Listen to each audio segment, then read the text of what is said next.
नमस्कार, India head में आप सभी का स्वागत है। मैं हूं आपके साथ सुनीता पटेल। सबसे पहले बात करेंगे उत्तर प्रदेश के लखनऊ की, जहां पर बसपा की अहम बैठक आज बुलाई गई है। चुनावों को लेकर मंथन करेंगी मायावती। तो आज यूपी उपचुनावों से पहले बसपा की अहम बैठक मानी जा रही है। चुनावों को लेकर मंथन करेगी मायावती और बसपा लखनऊ में बसपा की अहम बैठक होने जा रही है।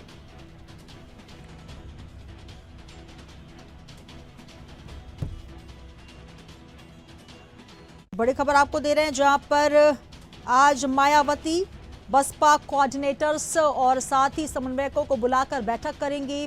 पार्टी की रीति नीति और संगठन पर एक बार फिर मंथन होगा। लखनऊ में बसपा की अहम बैठक मानी जा रही है। चुनावों को लेकर मंथन करेंगी मायावती। यूपी उपचुनावों से पहले बसपा की अहम बैठक आज होने जा रही है। पार्टी पदाधिकारियों के साथ उपचुनावों को लेकर मंथन होगा। तो लखनऊ में आज बहुजन समाज पार्टी की प्रमुख मायावती उपचुनावों से पहले अहम बैठक उन्होंने बुलाई है और आज लखनऊ में अहम बैठक बुलाई है। सुश्री मायावती, जो कि बहुजन समाज पार्टी की मुखिया हैं, उन्होंने मंथन को लेकर ये बैठक बुलाई है, जिसमें पार्टी पदाधिकारियों के साथ उपचुनावों को लेकर मंथन किया जाएगा। तो आज लखनऊ में बसपा सुप्रीमो मायावती ने बैठक बुलाई, जिसमें तमाम कार्यकर्ता, पार्टी पदाधिकारी मौजूद रहेंगे। यूपी उपचुनावों से ठीक पहले लगातार मंथन और चिंतन का दौर जारी है। तो बसपा सुप्रीमो मायावती आज बैठक करेंगी और बैठक में तमाम कोऑर्डिनेटर्स और पदाधिकारी शामिल होंगे। यूपी उपचुनावों से पहले बसपा की ये महत्वपूर्ण बैठक। और तमाम जानकारी के साथ राशिद सिद्दीकी हमारे संवाददाता जुड़ रहे हैं। राशिद, उत्तर प्रदेश उपचुनाव आने के पहले तमाम पार्टियों में हलचल नजर आ रही है और अपने अपने स्तर पर संगठन को मजबूत करने के लिए और किस तरीके से सीधे सीधे जनता से जुड़ें ताकि उपचुनावों के पहले एक अच्छा नतीजा आए। और अब उपचुनाव के पहले बसपा सुप्रीमो मायावती ने भी बैठक बुलाई है। क्या कुछ रहेगा खास? क्या अपनी खोई हुई जमीन तलाश पाएंगी मायावती?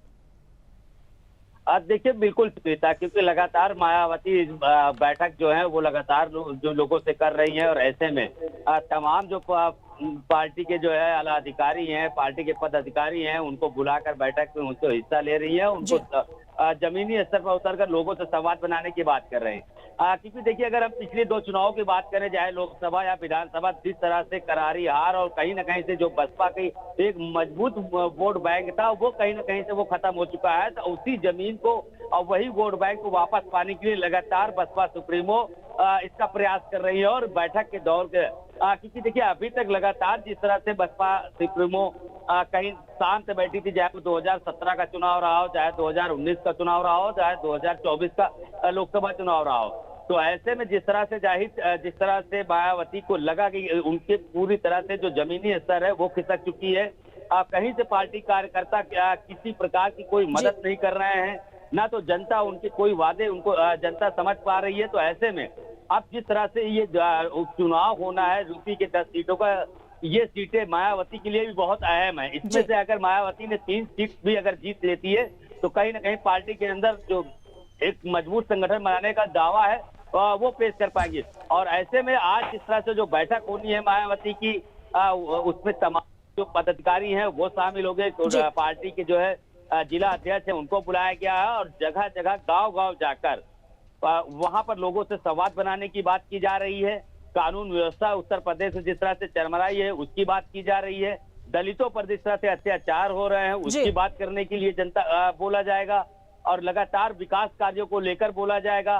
तो इस तरह की तमाम मुद्दे लेकर अब बसपा कार्यकर्ता सड़कों पर उतरेंगे और लगातार लोगों से संवाद बनाएंगे कि जो खोई हुई जमीन है वो किसी भी तरीके से बसपा बिल्कुल कहीं ना कहीं जो बची हुई कुछ सीटें हैं, क्योंकि कहीं ना कहीं अभी देखा हमने सुपड़ा साफ होता नजर आया। अब इस तरीके से जो उनके उत्तराधिकारी हैं आकाश आनंद, उनको भी वो युवा चेहरे के रूप में सामने लेकर आई हैं। हरियाणा चुनावों की जिम्मेदारी उनको दी, हालांकि पहले अपरिपक्व कहा लेकिन अब उसके बाद एक बड़ी जिम्मेदारी दी है। तो कुल मिलाकर कहा जा सकता है कि एक बार फिर हुंकार भरते हुए, जोश भरते हुए बसपा सुप्रीमो मायावती नजर आ रही है, चाहे वो पार्टी के तमाम निचले स्तर के कार्यकर्ता हो या फिर अधिकारी स्तर के पदाधिकारी जो हैं, तो कुल मिलाकर ये कहा जा सकता है कि जो बड़ा एक दलित चेहरे के तौर पर पहले जानी जाती रही है मायावती, कहीं ना कहीं एक छवि जो है कमजोर हुई है और अब एक बार फिर उसको उबारने का और उसको नए सिरे से बनाने का काम मायावती करती नजर आ रही है। जी बिल्कुल। देखिए सुनीता, लगातार जिस तरह से मुस्लिम और दलित की जो राजनीति थी वो कहीं ना कहीं बसपा के अंदर पहले से साफ तौर पर देखी गई थी, और वही वोटर कहीं ना कहीं इनके जो खिसक गए हैं। और कई तरह के जो है, जिस तरह से मायावती ने आरोप भी लगाया पिछली बार, अगर उन्होंने विधानसभा जब चुनाव हारा तो उन्होंने सीधे मुस्लिम पर आरोप लगा दिया कि हम कहीं ना कहीं से जो मुस्लिम प्रत्याशी उतारते हैं उसको लेकर नाराजगी जताई। हालांकि इनके कई तरह के जो बयानबाजी आए थे उसके वजह से भी लोग इनसे काफी नाराज हुए।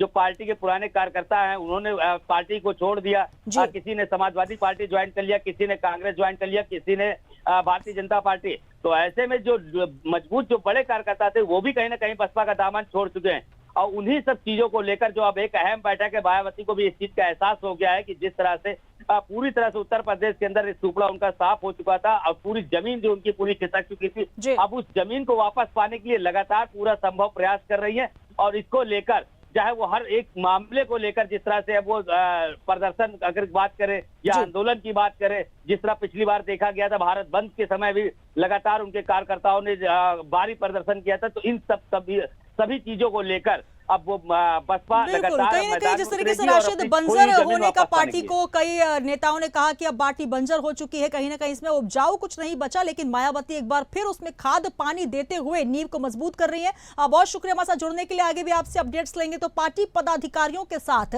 उपचुनावों के पहले गहन चिंतन और मंथन करती बसपा सुप्रीमो नजर आएंगी। यूपी उपचुनावों से पहले ये बैठक काफी अहम मानी जा रही है। यूपी में अपनी खोई हुई जमीन को तलाशने के लिए बसपा सुप्रीमो मायावती लगातार और साथ ही संगठन की मजबूती के लिए दिशा में काम करती नजर आ रही हैं। और एक देश एक चुनाव मुद्दे पर भी आज मंथन और चर्चा हो सकती है।